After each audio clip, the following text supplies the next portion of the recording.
คนที่ร้องเพลงเก่งแล้วเสียงดีแล้วดังอันนี้เรื่องปกติครับแต่คนที่ร้องเพลงเสียงไม่ดีเลย ไม่ได้เลยน่ารำคาญมากเลยแล้วดังมีไหมมีพี่ออฟสื่อสารเรื่องนี้เก่งว่ะใช่เพราะฉะนั้นจริงๆก็คืออยู่ที่คนส่งสารกับคนรับสารมันตรงกันพอดีจากใจเลยนะฮะไม่เคยมีความคิดว่าเราสร้างปรากฏการณ์อันนี้อย่างน้อยก็ในมุมของผ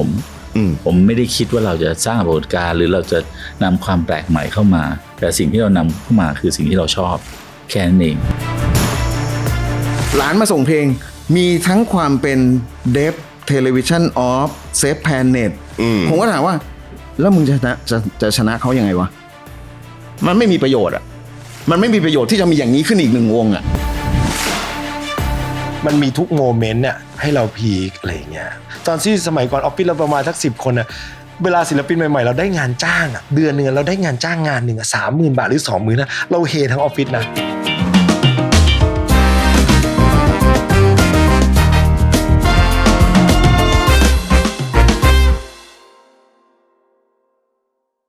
แล้วคีย์ตามมันเกิดขึ้นได้ยังไงถ้าอย่างนั้น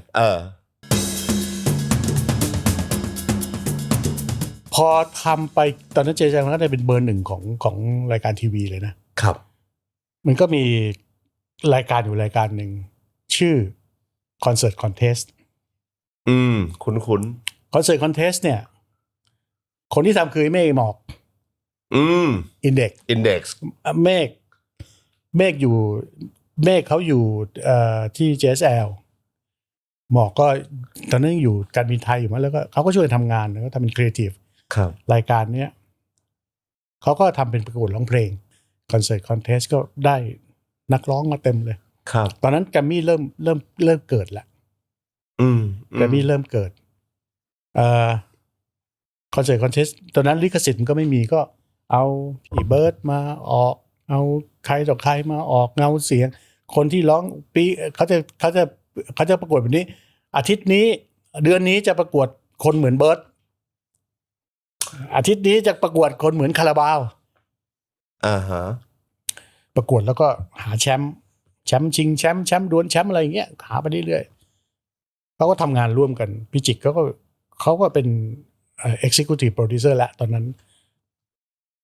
เสร็จแล้วพอถึงจุดหนึ่งก็เฮ้ย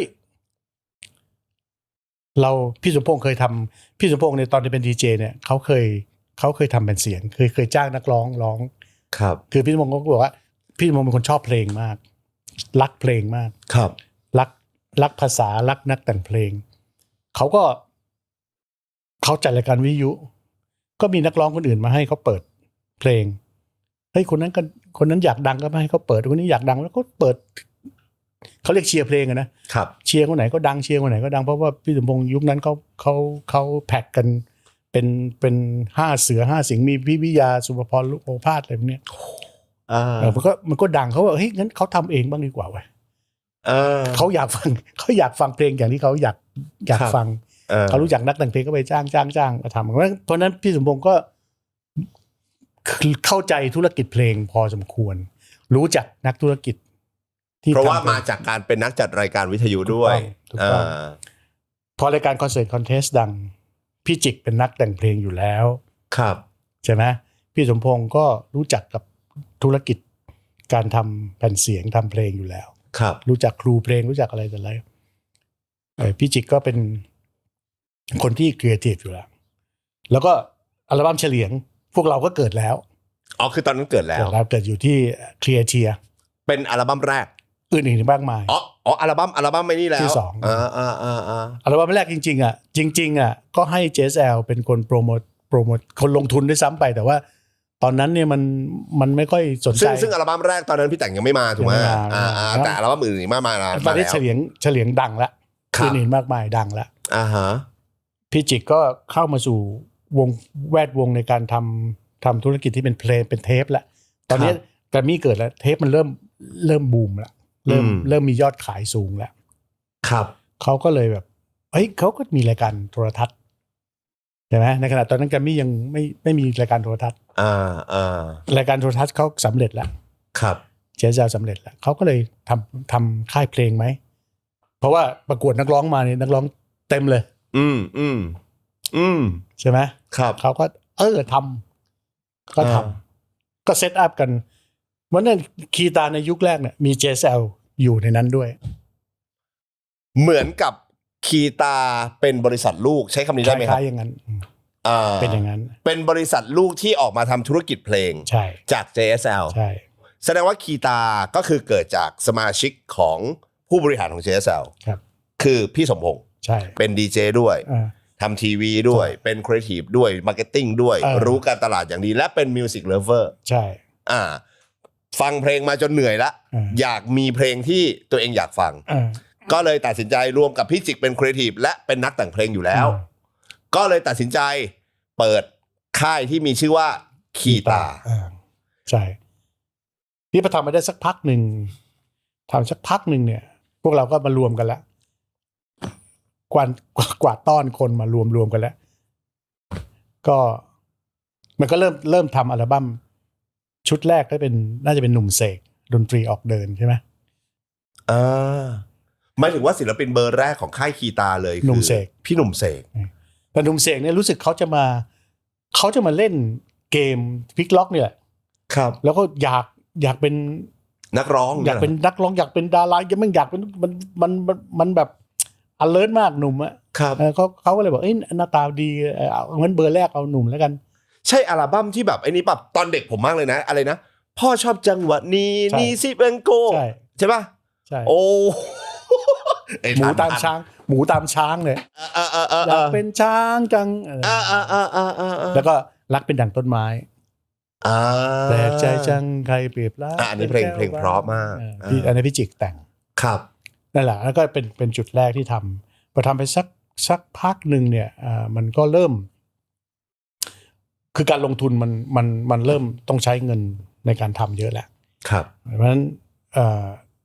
เช่นเดียวกันกีตาร์ทาง JSL เขาก็ปล่อยมือเขาก็ไม่ไปต่อพี่สมพงษ์ก็เลยมาตั้งเป็นกีตาร์เรคคอร์ดอย่างจริงจังคือพี่สมพงษ์ก็ไม่ได้อยู่ JSL แล้วมาอยู่ที่ คีตา ตั้งเป็นกีตาร์ก็หอบทีมงานทั้งหมดมาทำกีตาร์มันกีตาร์ในยุคนี้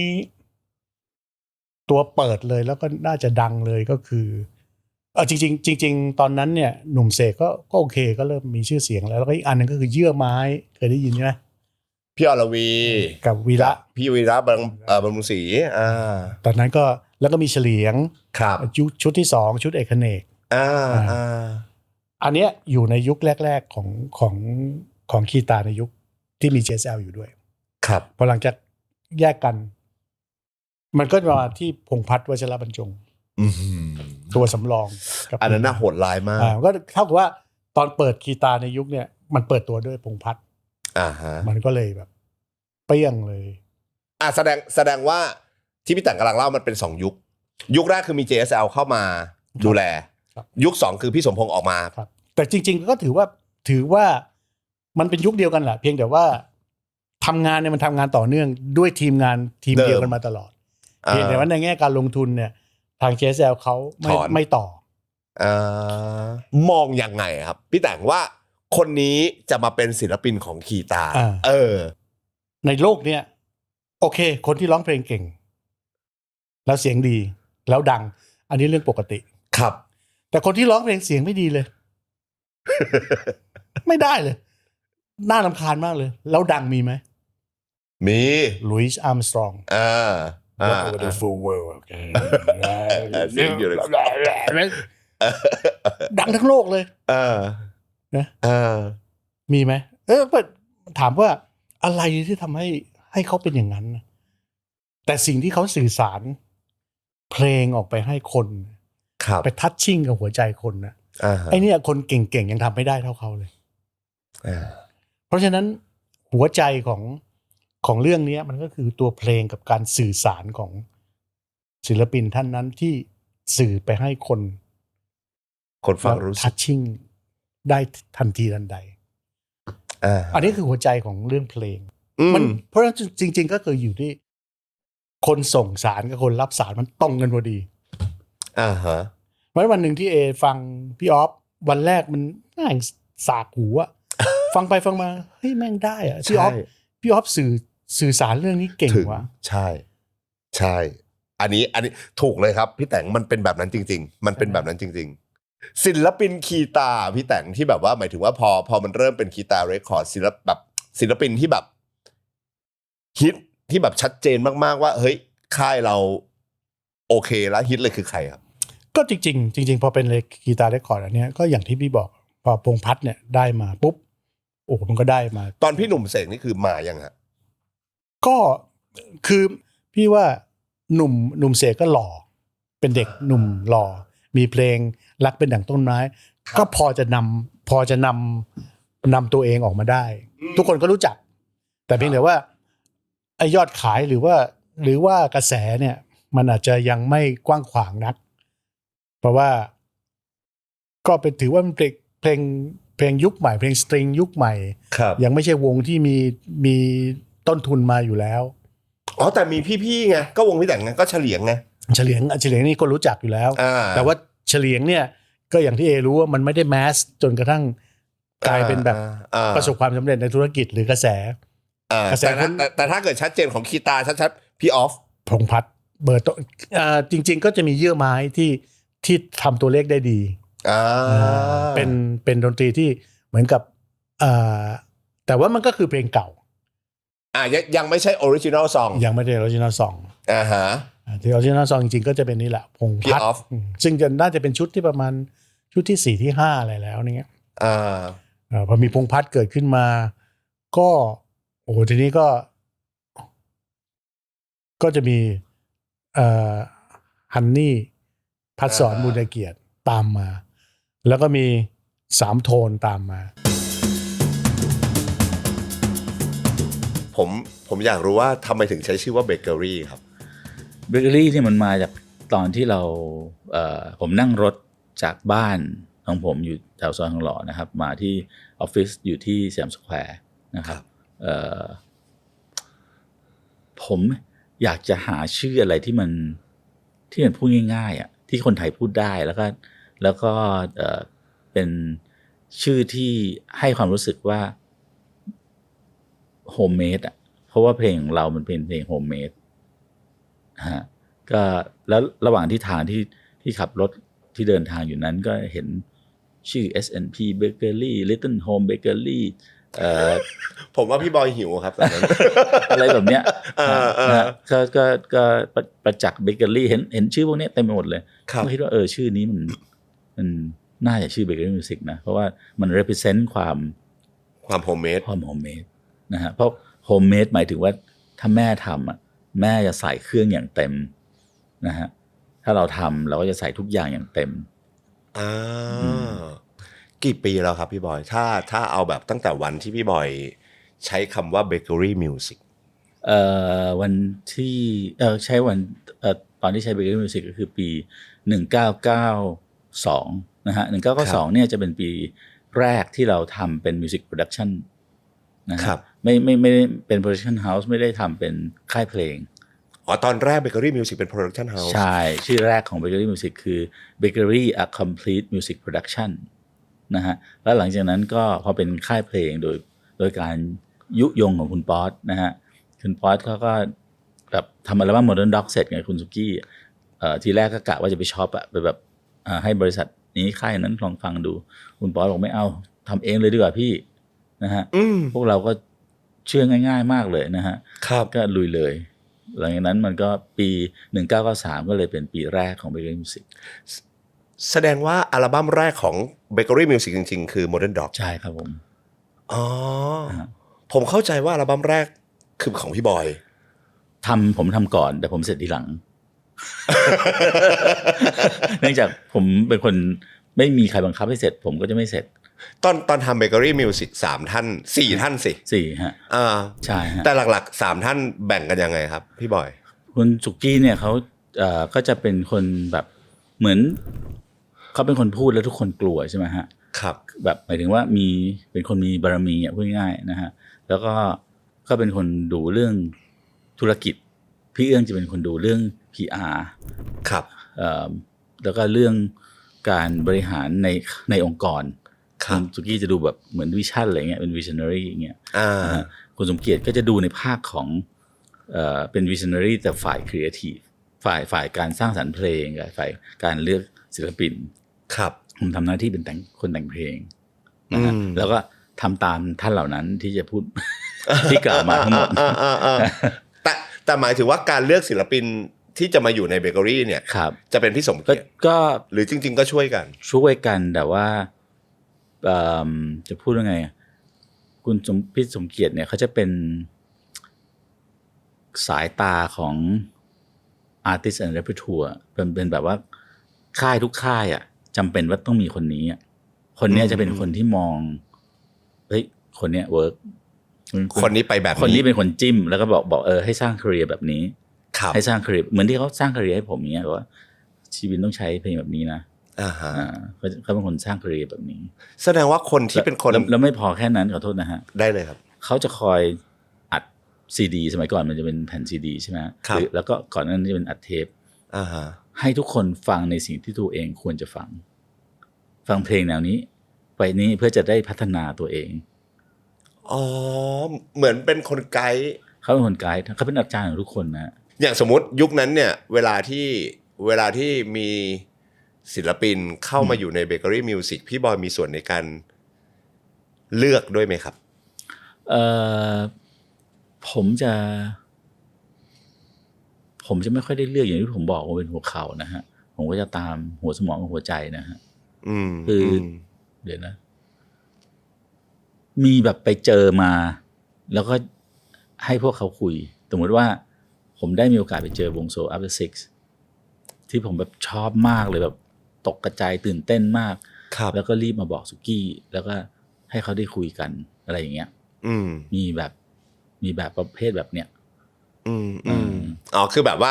ไปเห็นแล้วชอบก็จะแนะนำไปใช่แต่ว่าเขาไปดีลกันเอาเองนะคือผมจะไม่ค่อยแบบหรือว่าเจอ B5 เจออะไรเงี้ยเจอเบนเจออะไรเงี้ยนะฮะก็ไปคุยกันกับสุกี้หน่อยไม่ใช่หน้าที่ผมนะหน้าที่ผมคือแต่งเพลงแต่ผมเจอมาผมก็จะพาไปแนะนำในเบเกอรี่มิวสิกในช่วงแรกๆที่ออกมาสิ่งที่ทำให้ผมมือฮาเนี่ยถ้าไม่นับแรกๆเลยที่พี่บอยบอกก็คือมีพี่สมเกียรติใช่ไหมที่เกโออะไรพอเป็นอัลบั้มของพี่บอยอีกคนหนึ่งที่ผมเท่มากแล้วผมคลั่งมากผมเปลี่ยนแนวแต่งตัวแนวคือโจยบอยพี่โจเนี่ยเขาเป็นเพื่อนของน้องชายพี่ที่เป็นคนทำครีเอทีฟทำอาร์ตดิเรคชั่นทุกอย่างของพี่มาตลอดเนี่ยนะฮะก็เขาเป็นเพื่อนกันตั้งแต่นักเรียนแล้วเขาก็มาเขาเรียกว่าอะไรมาพรีเซนต์ให้ฟังมาแบบเนี่ยผมอยากทำแบบเนี้ยอยากแต่งแบบเนี้ยอยากอะไรแบบเนี้ยนะฮะเราก็พาไปเจอกับคุณสุกี้คุณสมเกียรติ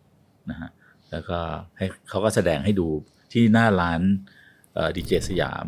ของดีเจเปียกนะครับก็แสดงสุกี้บอกให้แสดงเขาก็แสดงเลยแล้วก็แบบคนดูก็ชอบเขาอะไรเงี้ยสุกี้ก็เซ็นสัญญาเสร็จที่เราจำไม่ได้นะรู้แต่ว่าทำกันเลยหลังจากนั้นก็ทำเลยแล้วก็ทำเร็วมากแล้วส่วนมากก็คือเพลงของพี่โจก็คือพี่โจก็จะทำเองก็จะทำกับคุณสมเกียรติในชุดแรกเนี่ยจะทำกับ AJ เป็นโปรดิวเซอร์อเมริกันนะฮะแล้วก็พอต่อมาหลังจากนั้นก็ทำกับคุณสมเกียรติมาตลอดแล้วก็ผมก็จะไปช่วยแต่งนิดหน่อยอะไรเงี้ยแต่งท่อนที่มันเป็นเมโลดี้ซะส่วนใหญ่ครับแล้วก็กลายมาเป็นผลงานโจยบอยแต่ตัวเขาว่าจะเป็นหลักอ่ะในเรื่องการแต่งทุกอย่างครับผมแล้วพี่โจเนี่ยถ้าผมจะใช้คำในยุคนั้นก็คือก็เป็นคนเปิดโลกแรปเปิดโลกฮิปฮอปมาอีกแบบหนึ่งในวงการเพลงตอนนั้นเลยนะใช่เพราะว่าในขณะที่ตอนนั้นรู้สึกนอกจาก TKO มีใครอีกอะขันทีโจยบอยกับขันทีเนี่ยเขาเป็นเพื่อนกันชื่อ AA Crew ใช่ไหมฮะใช่มีแก๊งเขาใช่แล้วก็เนี่ยพอผมจะเล่าแบบนี้เพราะผมอยากจะบอกว่าร็อกก็มีR&B ก็มีโซนนุ่มๆเพลง easy listening ฮิปฮอปก็มีแดนซ์ก็มี แล้วเพลงเบเกอรี่แนวเบเกอรี่คืออะไร คืออะไร ไม่รู้ ไม่รู้ เบเกอรี่มิวสิกรุ่งเรืองที่สุดน่าจะเป็นช่วงไหนพี่บอยครับฮิตสุด ฮิตสุดก็ช่วงแรกๆอะฮะช่วง93จนถึง97พอ97ปุ๊บเราเจอต้มยำกุ้ง ครับ นะฮะหลังจากนั้นก็ตัวแผ่วๆลงมาแล้วหลังจากนั้นเราก็มาเจอพวกแผ่นผีนี่ก็หนักไปละแต่ก็ไม่หนักมากนะฮะแล้วก็มาหนักจริงๆคือตอน MP3 ครับ ฮะก็ยังไม่หนักแบบถึงขนาดที่ว่าเราจะตายอ่ะฮะแต่มันไปหนักเพราะว่าเราดันไปขยายธุรกิจ ครับ นะฮะคือเหมือนเราเอาเนยมาทาขนมปังใช่ไหมแล้วเราทำมันซะบางเลย spread ourselves too thin นะฮะมันก็เลยทำให้เราไม่ได้จดจ่ออยู่กับ core business ของเรามีทั้งรายการทีวีเรามีทั้งหนังสือแมกกาซีนเรามีทั้งระบบสมาชิกเรามีดิสติบิวเตอร์เราเป็นดิสติบิวเตอร์ด้วยเราเป็นมีอีกหลายอย่างอ่ะดังนั้นที่จริงๆแล้วเราถนัดคือทำเพลงเราอาจจะแบบครบวงจรเร็วไปหน่อยพี่สุกี้เคยได้เล่าให้เอฟังอยู่บ้างในช่วงนั้นอะไรอย่างเงี้ยแต่ว่าสิ่งที่เออยากรู้เพิ่มเติมคืออยากรู้ในมุมพี่บอยด้วยว่าแบบมุมผมอาจจะไม่ 100% นะเพราะว่าผมไม่ได้ยุ่งถึงเรื่องพวกนี้ผมยุ่งแต่เรื่องเพลงแล้วในมุมความรู้สึกล่ะครับกับเบเกอรี่มิวสิกในวันที่เด็กหนุ่ม3คนกับพี่เอื้องอะไรอย่างเงี้ยที่ไฟแรงมากก่อร่างสร้างค่ายกันมาสร้างความเขาเรียกอะไรสร้างปรากฏการณ์ให้กับเมืองไทยในวงการเพลงเปลี่ยนแปลงพฤติกรรมคนฟังมันฮิตรุ่งเรืองมากทุกคนรู้จักเบเกอรี่มิวสิกหมดแต่จากใจเลยนะฮะไม่เคยมีความคิดว่าเราสร้างปรากฏการณ์อันนี้อย่างน้อยก็ในมุมของผมไม่ได้คิดว่าเราจะสร้างปรากฏการณ์หรือเราจะนำความแปลกใหม่เข้ามาแต่สิ่งที่เรานำเข้ามาคือสิ่งที่เราชอบแค่นั้นเองนะฮะการที่จะต้องหยุดไปเราคิดว่าเราก็ทำใหม่แล้วกันก็คิดอย่างเงี้ยในเมื่อมันไม่มีตังค์เสียดายไหมครับพี่บอยถามจริงอยากรู้ณวันนั้นนะครับสุกี้จะชอบพูดว่ามันมีเบเกอรี่มันเหมือนช่วงเวลาที่ดาวมาโคจรเจอกันครับแล้วก็ต้องแยกย้ายออกไปใช่ไหมฮะณตอนนั้นน่ะผมไม่ทันคิดว่ามันถึงเวลาแยกย้ายผมแค่คิดว่าก็แค่เปลี่ยนชื่อเองแล้วเดี๋ยวก็ทำสนุกกันเหมือนเดิมก็ได้ละผมคิดแค่นั้นนะปรากฏว่ามันถึงเวลาที่ต้องแยกย้ายจริงๆพอแยกย้ายจริงก็เหงาเหมือนกันนะเหงาแบบรู้สึกเป็นเศร้าเหมือนกันฮะก็เลยเกิดเพลงหวานขมของบอยป๊อตมาจากเรื่องเหล่านี้มาจากเรื่องนี้เรื่องที่ผมคิดถึงช่วงเวลาจะเป็นคิดถึงหุ้นส่วนคิดถึงนักร้องที่เราร่วมงานกันคิดถึงน้องๆที่ทำงานด้วยกันสตาฟต่างๆอะไรเงี้ยนะฮะที่เราเคยมีความผูกพันกันมากๆต่างคนต่างต้องแยกออกไปอะไรเงี้ยแล้วเพลงนี้ถูกแต่งขึ้นมาเพื่อความรู้สึกของเบเกอรี่มิวสิกแล้วสิ่งที่ดีที่สุดที่ได้ทำและได้อยู่กับเบเกอรี่มิวสิกนะครับของพี่บอยของผมก็คือได้แต่งเพลงฮะได้แต่งเพลงแล้วก็เอาเพลงให้สมเกียรติฟังแล้วก็เสร็จแล้วก็เอาให้เพลงให้ศิลปินฟังต่อนะฮะเพราะว่าพอเราได้รับ approve แล้วผมก็ให้ศิลปินฟังต่อแล้วพอเขาชอบเราก็ดีใจว่าเราถ่ายถูกอย่างเงี้ย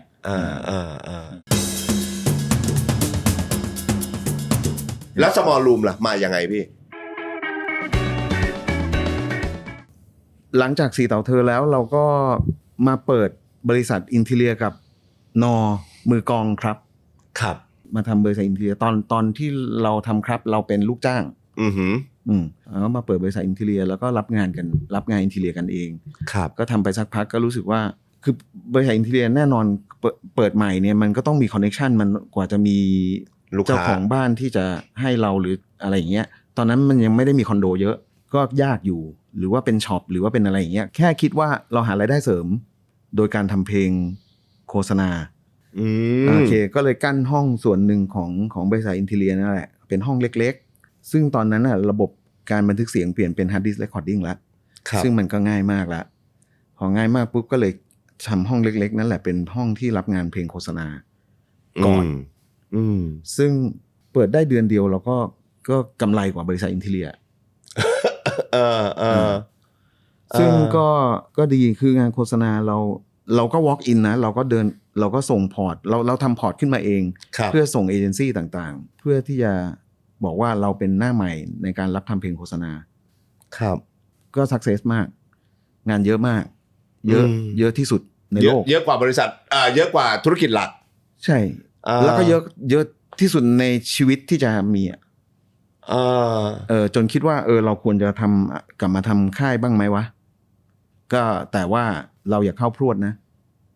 ตอนแรกนอก็ยังไม่ชัวร์ก็ยังไม่ชัวร์ว่าจะทำไหมผมถามแบบนี้ได้ไหมแสดงว่าคำว่า small room เนี่ยมันคือห้องนั้นปะมันคือห้องนั้นมันคือห้องที่มันซอยมาจากห้องหลักมันเริ่มจากกำเนิดของคำว่า small room คือห้องนั้น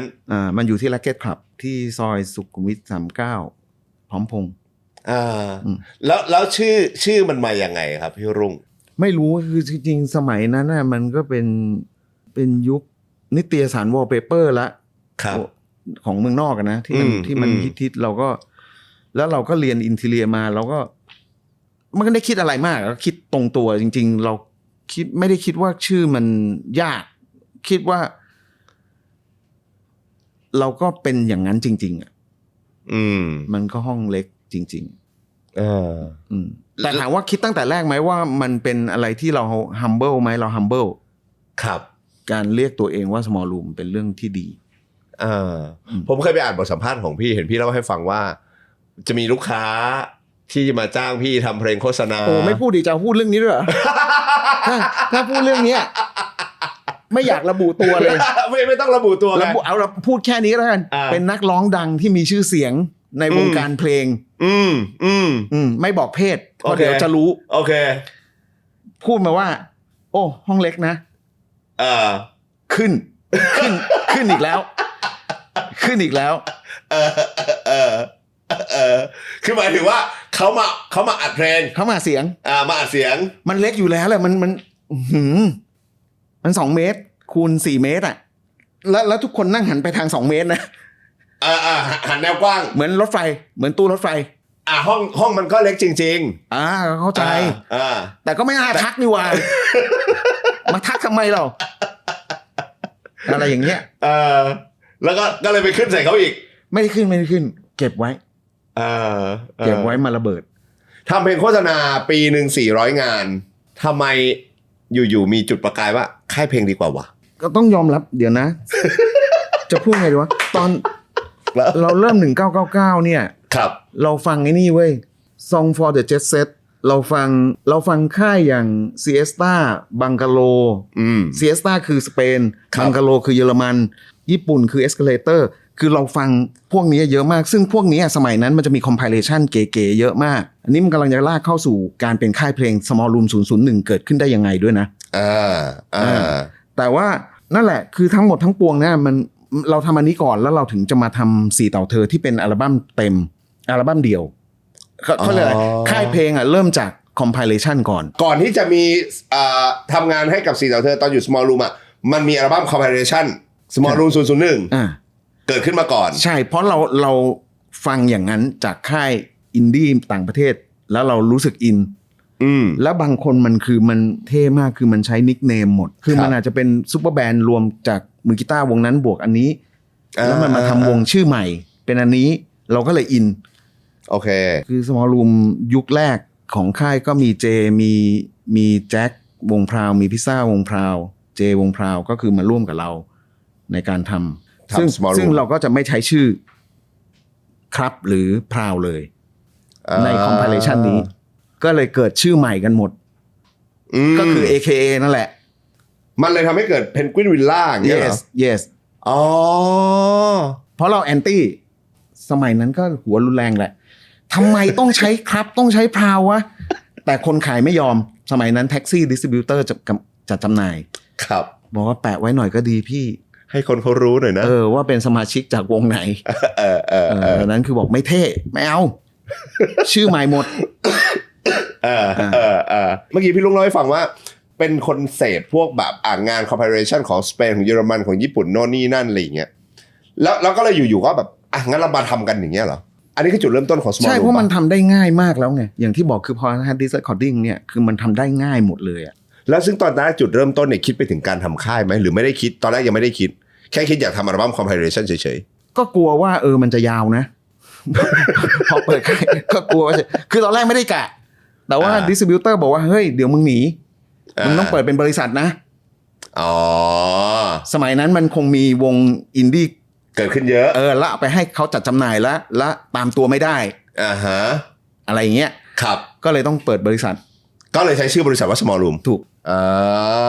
แล้วก็คือ001คือ What Happened in this Small Room ก็คืออะไรอย่างเงี้ย อันนั้นคือเอาง่ายๆอันนั้นก็คือผมใช้คำว่าลูกคนแรกของ Small Room แล้วก็รวมเพื่อนๆนะดึงเอาใครต่อใครที่เรารู้จักอย่างเช่นพี่เล็ก Grizzly Cafe ถ่ายรูปให้วงครับเราก็จะรู้ว่าอ๋อพี่เล็กมันเคยทำวงอยู่ที่อังกฤษเว้ยวงชื่อ The Light เว้ยเอามันมารวมอยู่ที่นี่แต่ว่าสมาชิกมันไม่อยู่แล้วมันมีแค่คนเดียวมันก็เลยคิดชื่อมันขึ้นมาเองว่า Grizzly Cafe อ๋อ ก็เป็นแบบนั้นนะอันนี้คือส่วนหนึ่งนะหมายถึงว่าในนั้นมี10เพลงมันก็มีแต่ละคนมีปาเต้อย่างเงี้ยเราก็เรียก พี่เต้นนี่คือมา อยู่ในนั้นด้วยชื่อโบนัส เย็ดอุ้ย เพราะว่าเรารู้สึกว่าเสียงใหญ่ๆแบบนี้มันเทียบกับเอ็ดวินคอลลินของ Orange Juice ว่าเราก็บอกพี่เต้ว่าพี่เต้ฟัง Orange Juice นะพี่คือคนนั้นนะเดี๋ยวเราทำเพลงมาแล้วพี่สวมบทบาทนั้นนะอะไรเงี้ย หมายถึงว่าอัลบั้ม Collaboration เนี่ยในเรื่องของดนตรีกับเพลงเนี่ยพี่รุ่งทำทั้งหมดแล้วดึงคนนั้นคนนี้คนโน้นมาไม่อย่างคริสซี่คาเฟ่ก็ทำเองคือมันแล้วแต่เพลงบางคน แต่อย่างพี่เต้นเนี่ยคือพี่รุ่งทำไปแล้วก็ช่วยกันใช่ช่วยกับเจกับแจ็คกับพิซซ่า ใครบ้างอะครับที่อยู่ในอัลบั้มนั้น โหกูจำไม่ได้ พี่รุ่งร้องเองด้วยป่ะ มีป่ะอายมากเลย ไปหากันเองไม่เอาไม่อยากคุยจริงๆศิลปินแบบไหนที่พี่รุ่งจะชวนมาอยู่ในค่ายเอากรณีอาร์มแชร์เป็นหลักแล้วกันนะ โอเค เพราะแต่ละวงมันจะไม่เหมือนกันนะโอเคครับแต่เมื่อกี้ผมพูดไปแล้วว่าพอผมมาได้ฟังเยอะ environment ที่บ้านน่ะผมก็จะรู้ว่านี่มันดียังไงอ่ะแต่ตอนอาร์มแชร์เนี่ยผมจำไม่ได้ก่อนหรือหลังนะแต่ว่าผมไปดูหนังเรื่อง Woman on Top แล้วผมอินเพลงมันจะเป็นบอสซ่าเป็นอะไรอย่างนั้นนะมันคือแค่นั้นอ่ะไม่ได้มีแบบเฮ้ยสำหรับ small room มันต้องแบบคอนเซปต์นี้เท่านั้นคาแรคเตอร์แบบนี้ถึงจะมาอยู่ค่ายกูได้ไม่แต่ว่ามันก็แตกต่างนะคือไอ้เดโมอันนั้นมันก็ไม่ได้เหมือนม้วนอื่นที่ผมเปิดฟังเอางี้ผมอยากรู้ว่าแบบมันมีการแบบผมเชื่อว่าอะไรปักหมุดไว้ไหมครับพี่รุ่งว่าสมมติว่าศิลปินที่จะมาอยู่กับเราอย่างเงี้ยห้ามเมนสตรีมนะดนตรีห้ามเมนสตรีมเด็ดขาดนะไม่แต่ขอนแก่นก็ไม่ใช่ไงใช่ผมก็เลยอยากรู้นี่ไงว่าผมว่าsmall room character conceptual รอบตั้งแต่แรกอ่ะมันถูกวางยังไงอ่ะผมว่าคนเขางงเรื่องนี้กันเยอะ แล้วผมจะตอบยังไงวะถูกไหมล่ะเป็นพอดแคสต์ที่มานั่งเถียงกันสนุกดีผมก็ไม่รู้จะตอบยังไงเพราะว่าถามว่าตอนเด็กๆเราชอบไมโครเราชอบอะไรไหมเราก็ชอบหมดอ่ะครับเราชอบบัตเตอร์ฟลายไหมเราก็ชอบอ่ะมันก็หรือมันมีซาวบางอย่างมีภาพบางอย่างที่พี่อยากเห็นมันเป็นรูปธรรมอย่างนั้นปะผมใช้คำนี้ได้ไหมแล้วก็พี่เป็นคนฟังเยอะมันก็เลยมีหลายภาพสมมติตัดเกรดน่ะเกรด4คือดีสุดเขาไม่ใช่ 1.5 ในสิ่งที่เขาอยากนำเสนอสมมุติเขาได้2ในสิ่งที่เขาอยากนำเสนอหรือ3ขึ้นไปเรียนได้ 2.8 ในสิ่งที่เขาอยากนำเสนออย่างเงี้ยครับก็จะรู้สึกไม่รู้เข้าใจเราเปรียบเทียบกันเข้าใจหมายถึงว่าขอนแก่นเงี้ยขอนแก่นเขาชอบเพลงแบบนี้แล้วเขาได้3เราฟังแล้วรู้สึกว่ามึงแม่งเจ๋งว่ะเจ๋งในแนวทางมึงอ่ะก็จะเลือกมาชวนมาใช่เหมือนที่พี่รุ่งบอกว่าถ้ามึงชอบ Big Ass มึงห้ามเป็น Big Ass เบอร์2ผมเล่าคนที่ผมไม่รับดีกว่าผมรู้แล้วมันมีบางวงอย่างเงี้ยส่งมาเนี่ยผมรู้สึกว่า มันเทียบเท่ากับสิ่งที่มีเยอะในตลาดเงี้ยอันนี้ผมก็ไม่รับนะครับ ก็นี่ไง ผมจะพูดไงวะพูดไงวะมีหลานผมมาส่งเพลงอ่ะพูดอ้างถึงมันได้เพราะผมก็บอกมันแล้ว ครับ หลานมาส่งเพลงหลานส่งเพลงเนี่ยมีทั้งความเป็น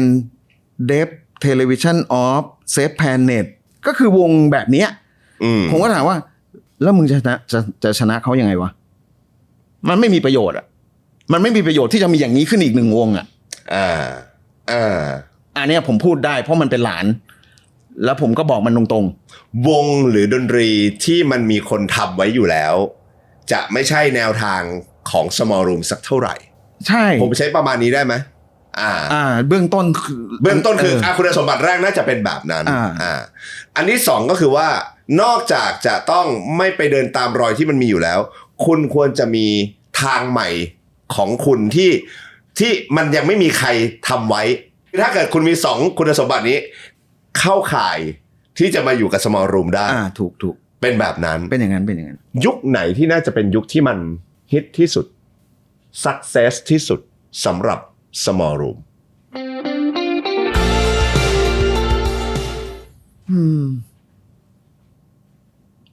เราคือเรามองอย่างนี้ถ้าถามเราว่ามันไม่ได้มีหรอกแต่ว่าถามว่าเป็นฮิตแบบพูดไงดีวะเราพูดเป็นเพลงแล้วกันนะอย่างเดฟ17เงี้ยเพลง17เดฟดังมากครับถามว่าเดฟเครียดไหมที่ต้องทำให้ฮิตเท่านั้นอีกเครียดค่ายเครียดไหมเครียดถามว่าแล้วค่ายรู้ไหมว่าทำไม17ดังไม่รู้เว้ยเอาแบบนี้ก่อนเราแฉตัวเองให้ฟังแบบนี้ก่อนนั่นคือล่าสุดหลังจากนั้นย้อนลงไปอีก Tattoo Color ก่อนหน้านี้กราฟลงนะช่วงโควิดเราดันปล่อยเพลงเซสชั่นที่เล่นกับ TPO ใหม่แล้วมันสักเซสเรารู้เหรอว่ามันจะสักเซสเราไม่รู้เว้ยแต่นั่นน่ะเรานั้นน่ะมันคือโปรดักชันเรามองแบบนั้นครับมันได้เพราะโปรดักชันไม่ได้เพราะอะไรเลยนะถามว่ามันเป็นช่วงไหมมันเป็นช่วงแต่ถามว่าเพลงที่จะฮิตซูเปอร์คาร์แคร์ทัตทูคัลเลอร์ฮิตไหมฮิตแต่ว่าเราไม่ได้คิดว่ามันจะฮิตแต่ถามว่าเราทำ PR ทำอะไรเต็มที่ไหมทำแต่เราคิดว่าเพลงอื่นน่าจะมากว่านั้นไหมเพลงอื่นน่าจะมากกว่าซูเปอร์คาร์แคร์แต่ดันไม่มาเท่า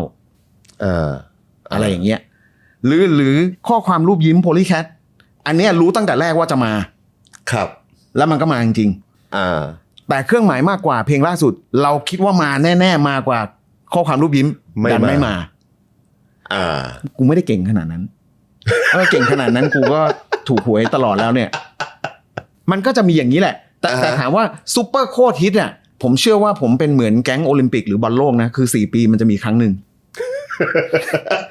4ปีมันจะมีแบบยอดฮิต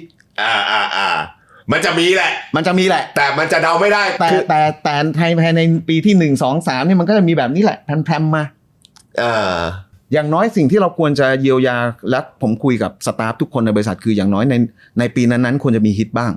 แต่มันไม่ใช่ซูเปอร์ฮิตแบบ4ปีมีครั้งอะไรอย่างนี้ค่อยว่ากัน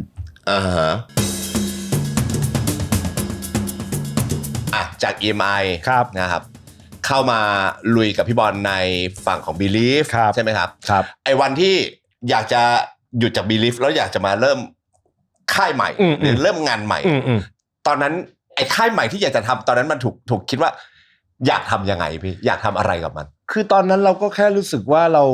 เริ่มมีอายุมันก็ไม่ได้มีอายุมากมันก็ตอนนั้นผมจำได้ว่าผมประมาณ30นิดๆอ่ะเพราะว่าตอนที่เราทำBelief Record เนี่ยถ้ากล่าวถึงค่ายเก่าเนี่ยที่เราเคยไปทำเนี่ยตอนแรกคนจะชอบรู้ตอนแรกทุกคนที่เราเดินเจอเนี่ยเขาจะนึกว่าเป็นค่ายเราแต่จริงๆแล้ว Belief Record เนี่ยจริงๆแล้วเราเป็นลูกจ้าง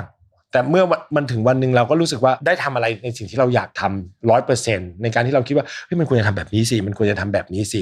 เราก็ไปขอลากับเขาตรงๆแล้วเราก็อยากจะลองเริ่มมาทำอะไรใหม่ๆของเราเองจริงๆมันมีแค่นั้นเลยศิลปินเบอร์แรกเลยจริงๆของ What the Duck อะครับคือใครอะครับพี่หมอยจริงๆศิลปินแรกเนี่ย ต้องขอโทษถ้าจำผิดนะแต่จริงๆแล้วผมว่ามีอยู่2เบอร์แหละจริงๆน่าจะเป็นวง The Flamingo น้อง The Flamingo หรือไม่ก็ชาติสุชาติเนี่ย2เบอร์นี้นะ ผมอ่านใน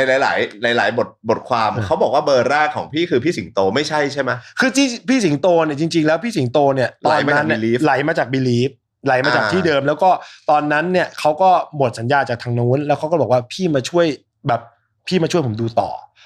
อันนั้นก็เป็นสิ่งที่ทำกันมาก่อนแต่ถ้าเราจะพูดว่าศิลปินใหม่จริงๆที่เราทรายมาเลยเนี่ยผมว่าน่าจะเป็นไม่เดอะฟลามิงโกก็ชาติสุชาติเนี่ย2เบอร์นี้แหละ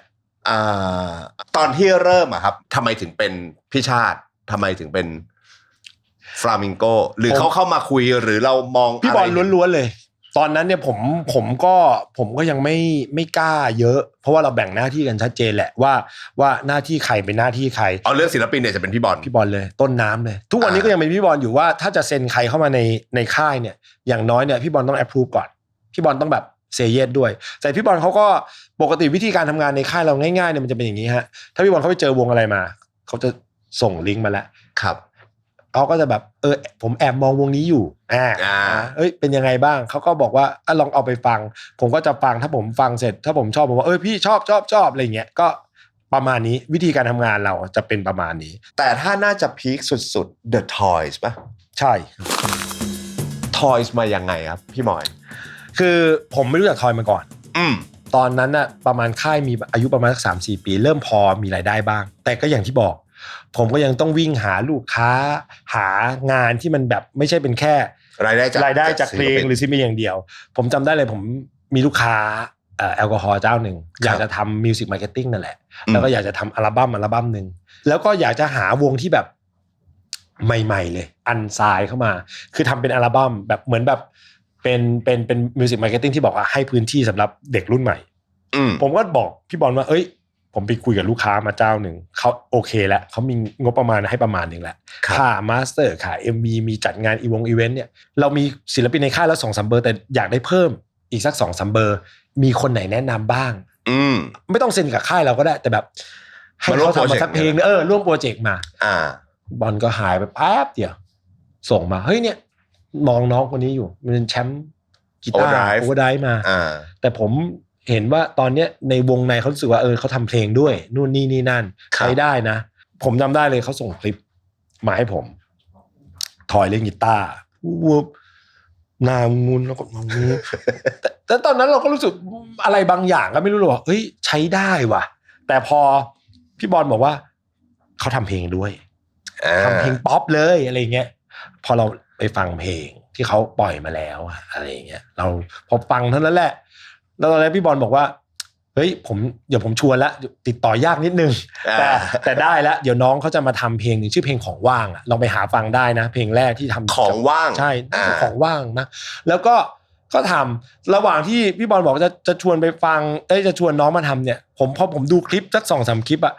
ผมจำได้ผมบอกพี่บอลเลยว่าเซ็นเลยคือไม่ต้องมาชวนมาทำโปรเจกต์แค่โปรเจกต์นี้หรอกเอามาเลยเอาเซ็นมาเป็นศิลปินเลยแค่นั้นก็พี่บอลบอกเอางั้นเลยใช่ไหมอะไรเงี้ยแบบเวลาปกติเวลาพี่บอลจะเซ็นศิลปินอ่ะเขาจะใช้เวลาในการแอบดูศิลปินนานเหมือนกันอันนี้คือวิธีของพี่บอลแต่ตอนนั้นผมรู้สึกว่าเชี่ยพี่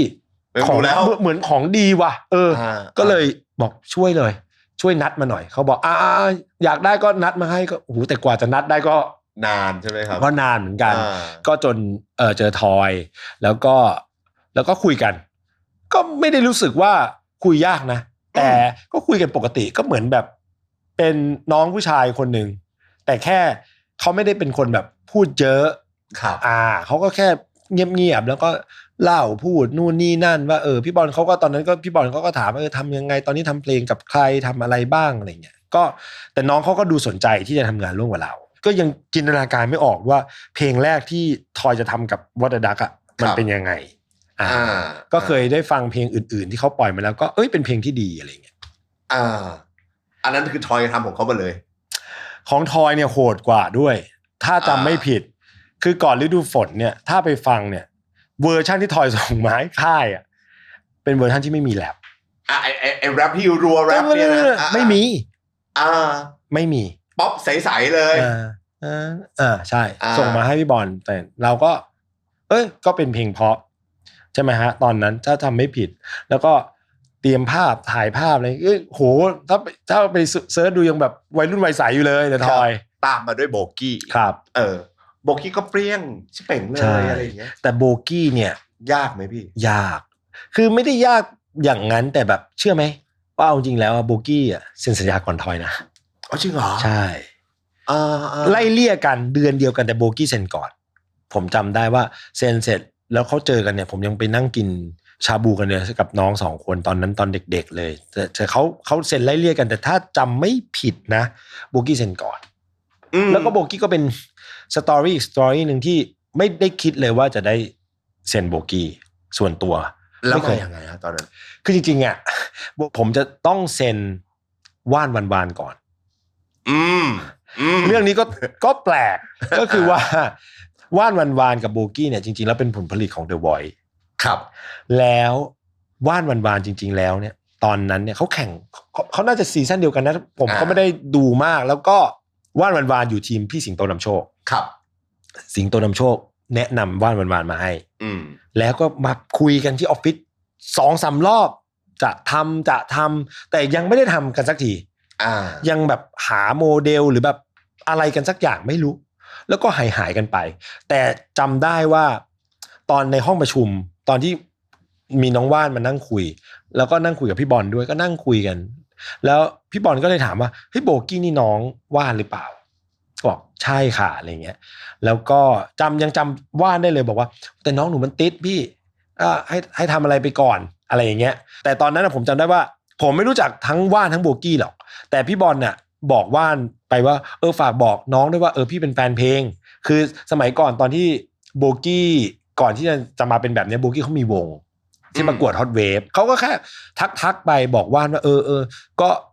ว่านก็บอกว่าพี่แต่น้องหนูมันติดตอนนั้นโบกี้น่าจะยังเรียนอยู่มหิดลดนตรีอยู่ผมก็แค่นั้นผมแค่รู้ว่ามีว่านมีโบกี้นะแล้วก็หายกันไปแล้วจนวันหนึ่งเนี่ยพี่บอลหรือใครไม่รู้ส่งคลิปวิดีโอเหมือนกับโบกี้เขาต้องเรียนจบมหิดล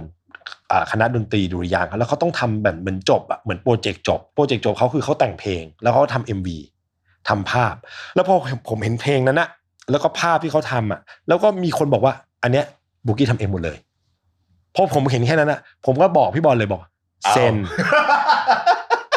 ใช่เชื่อไหมว่าเพลงแรกThe Toy Produce นะอ๋อเหรอใช่ The Toy Produce เพลงแรกเลยว้าวใช่ที่โบกี้อยู่ในอ่างน้ำใช่ไหมมีอยู่ในอ่างน้ำใช่แล้วก็เป็นเพลงที่ดีเลยแต่อย่างที่บอกผมว่าพอเป็นศิลปินหญิงมันก็แอบทำยากเราก็ไม่ค่อยเคยทำด้วยจะเป็นเรื่องสไตล์หรือจะเป็นเรื่องคาแรคเตอร์อย่างเงี้ยเราก็งงอยู่ประมาณนึงหมายถึงว่าตัวผมเองผมก็ไม่ได้ถนัดอันนี้ก็ต้องยอมรับตอนทำแรกๆแต่ผมว่าตัวน้องโบเขาก็รู้แหละว่าเขาทำอะไรได้บ้างเขาก็พยายาม develop ตัวเขาแต่ผมจำได้เลยว่าของโบนี่คือปล่อยเพลงแรกปุ๊บแล้วหายไปเลยใช่ก็ให้กำลังใจกันแหละพี่บอลก็เป็นคนคุยกับโบว่ากลับมาทำแบบเขาก็ค่อยๆไปเก็บเกี่ยวทำเพลงเพิ่มเติมครับเพลงที่แบบกลับมาเชนโบกี้จริงๆคือเพลงอะไรพี่มอยจริงๆผมว่าคนอาจจะรู้จักลงใจใช่ไหมลงใจเนี่ยมันเป็นจุดเปลี่ยนมากแต่ก่อนลงใจมันมีหลายเพลงนะมันค่อยๆมามันค่อยๆมาเรื่อยๆ2-3 เพลงตอนนั้นผมจำได้ว่าเขากลับมาแล้วเขามีมาเป็นก้อนเลยมาเป็นแพ็คมาเป็นแพ็คเลยใช่เพราะว่าจำได้ว่าตอนนั้นเนี่ยโบกี้ออกมาที่แบบพอเนี่ยไอตอนที่พี่มอยบอกผมจำได้ว่าแบบผมชอบแล้วผมก็เลยไปแบบใครวะแล้วผมก็เลยไปแบบอ๋อเหรอThe Voice เฮ้ยทำเองเหรอวะอะไรเงี้ยแล้วแบบชอบอะไรอย่างเงี้ยแล้วโบกี้นี่หนักกว่าทุกคนเลยคือไอ้ทำเองนี่ทำเองทุกอย่างจริงๆนะพี่คือทุกอย่างนะหมายถึงว่าอาร์ตเวิร์กนี่ทำเอง 100% นะ 100% คือทั้งเรื่องของ Music Production ทั้งเรื่องของตัว Artwork Production คือทุกอย่างทำเองสมมติว่าวันนี้มีถ่ายรูป PR ถ้าเขาถ่ายเองได้เขาถ่ายไปแล้วเขาถ่ายไม่ได้ไงเขาก็ต้องมีตากล้องแล้วเขาก็มีมอนิเตอร์ตรงนี้คอยดูเขาแล้วเขาก็จะเป็นคนดูเองว่าได้ปุ๊บได้เสร็จปุ๊บเอาไฟล์กลับไปรีทัชเองกลับไปทำสีกลับไปทำอะไรเองส่งมาให้ค่ายมีหน้าที่อย่างเดียวส่ง